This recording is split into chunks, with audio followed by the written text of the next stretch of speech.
खत्म हो चुका था। इसके बाद व्हाइट कैमरे के पास आता है और इन्विजिलेटर से कहता है कि इस कंपटीशन का विनर मैं हूँ और ये नौकरी मुझे मिलनी चाहिए।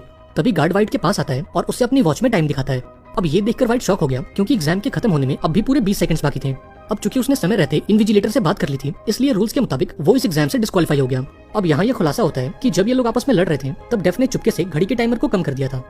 इसके बाद हम दोबारा से ब्लॉन्ड को देखते हैं जिसका एक पैर अब भी कमरे के अंदर मौजूद था और टेक्निकली वो इस कमरे में मौजूद एक आखिरी इंसान थी। अब व्हाइट के जाने के बाद वो कमरे में वापस आई और डेफ के टूटे हुए चश्मे से उस क्वेश्चन पेपर को पढ़ने की कोशिश की और लकीली इस बार ब्लॉन्ड को वो क्वेश्चन दिख गया। अब टाइम खत्म होते ही डेफ कमरे में एंटर हुआ और अब जाकर ये खुलासा हुआ कि इस कंपनी का सीईओ और कोई नहीं बल्कि खुद डेफ है। इसके बाद ब्लॉन्ड इन्विजिलेटर के पास गई और उसे उस क्वेश्चन का आंसर दे दिया। दरअसल एग्जाम की शुरुआत में इन्विजिलेटर ने सभी से पूछा था कि do you have any questions, और इस एग्जाम को पास करने के लिए इन्हें केवल इस सवाल का जवाब देना था। फाइनली ब्लॉन्ड ने इस क्वेश्चन का पता लगा लिया और समय रहते इसका जवाब दे दिया। अब ब्लॉन्ड का जवाब सुनकर डेफ उससे इंप्रेस हो गया और उसने ब्लॉन्ड को इस कंपनी की सेक्रेटरी बनने का ऑफर दिया। लेकिन उसने इस ऑफर को ये कहकर ठुकरा दिया कि वो एक ऐसी कंपनी में कभी काम नहीं करेगी जो एग्जाम के नाम पर लोगों की जान लेती है। इस पर इन्विजिलेटर उसे बताता है कि ब्लैक अभी भी जिंदा है और जिस गोली ने उसे घायल किया था वो कोई असली बुलेट नहीं बल्कि एक कैप्सूल है जो बॉडी के अंदर जाकर उसके जख्मों को ठीक करती है और इस कैप्सूल का आविष्कार भी इसी कंपनी ने किया है। अब ये सब सुनने के बाद ब्लॉन्ड की जान में जान आई और फाइनली उसने इस जॉब को एक्सेप्ट कर लिया। अब जाते जाते उसने डेफ को थैंक्स बोला और इसी के साथ ये शानदार मूवी यहाँ पर एंड